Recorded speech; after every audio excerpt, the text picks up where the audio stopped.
最近热播的综艺节目《花儿与少年》当中有这样一个片段，刘敏涛的床垫打湿了，她打开吹风机，试图自己一个人把床单吹干。杨幂看到了，就提议找一个防潮垫，刘敏涛却拒绝说，害怕防潮垫会发出嘎吱的声音，睡觉的时候影响到别人。其他嘉宾提出想要帮忙，刘敏涛也一概拒绝。杨幂见状就耐心地开导他说，其实你越怕给别人添麻烦，可能越会给别人添麻烦，因为会让真正关心你的人去猜你的想法是什么。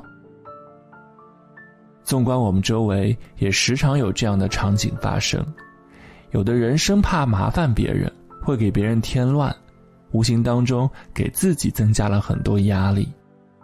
其实许多好的关系都是在你来我往的麻烦中逐渐建立起来的，懂得麻烦别人才是最高级的情商。赶快进入本期节目，我们要来说说好的关系需要麻烦欲这件事。东经122度，北纬31度，我在中国上海，你在哪里？嗨，子健，我是小严，我在四川成都，祝大家晚安。我是小安，我在吉林，祝大家晚安。嗨，子庆，我是光头强，我在广东汕尾，祝大家晚安。自媒体作者喇叭哥曾经分享过自己的故事。他刚到单位的时候，经常和同事们一起吃饭聊天，遇到不懂的也常常请教前辈，很快就和大家熟悉起来。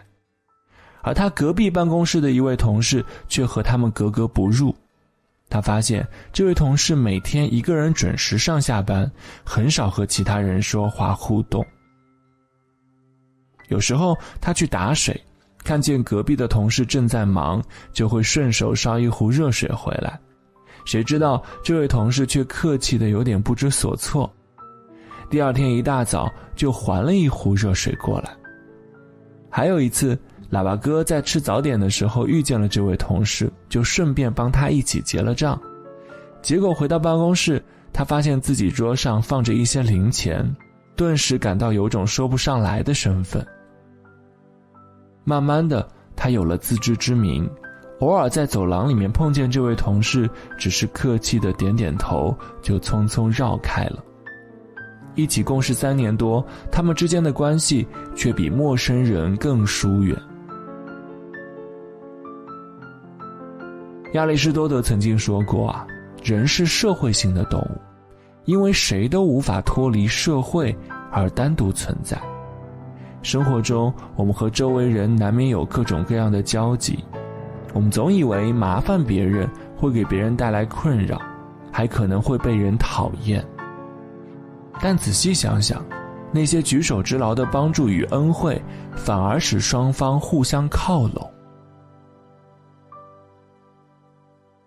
美国政治家富兰克林在当上州长秘书之后，想争取到一位与自己持反对意见的国会议员的支持。他听说这位议员收藏了一本非常罕见的书，就写了一封信询问他能否借自己看2天。没想到这位议员二话不说就把书送了过来。在后来的国会会议中，这位议员还主动找富兰克林谈话，他们2人逐渐成为了很好的朋友。这就是著名的富兰克林效应。让别人喜欢你的最好方法，不是去帮助他们，而是让他们来帮助你。人和人之间往往就是在一些日常小事的来往中变得熟络亲近。若是凡事都自己扛下，不仅会给自己增添负担，还疏远了彼此的距离。关系再亲密的人，也会随着怕麻烦不打扰的想法逐渐生分，最后在人海中走散。懂得适度的麻烦别人，方便更好地维系一段关系，在未来路上携手前行。作家康妮曾经说，很多人在搭建人脉上有一个误区，觉得给别人添麻烦不好，但适度的麻烦才能建立更深层次的联系。与人相交，唯有互动才能更好地促进感情。在《小狗钱钱》这本书中有这样一个有趣的故事。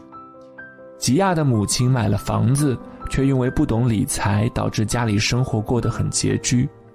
有一天，他们收留了一名叫钱钱的小狗，而小狗的主人金先生是一位理财高手。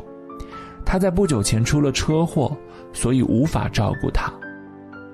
吉亚提了一个建议说，爸爸，为什么你不和金先生谈谈你的财务状况呢？父亲犹豫地说，我想他不会对这个感兴趣。母亲也接着说，不应该麻烦别人。后来在吉亚的坚持下，父母答应去金先生那儿，麻烦他针对财务情况给出建议。没想到金先生很乐意提供帮助。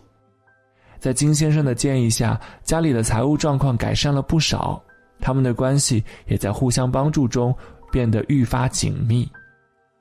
麻烦别人意味着与对方产生一种连结，制造了亲近彼此的机会，在不断的帮助与回馈中逐渐建立起信任。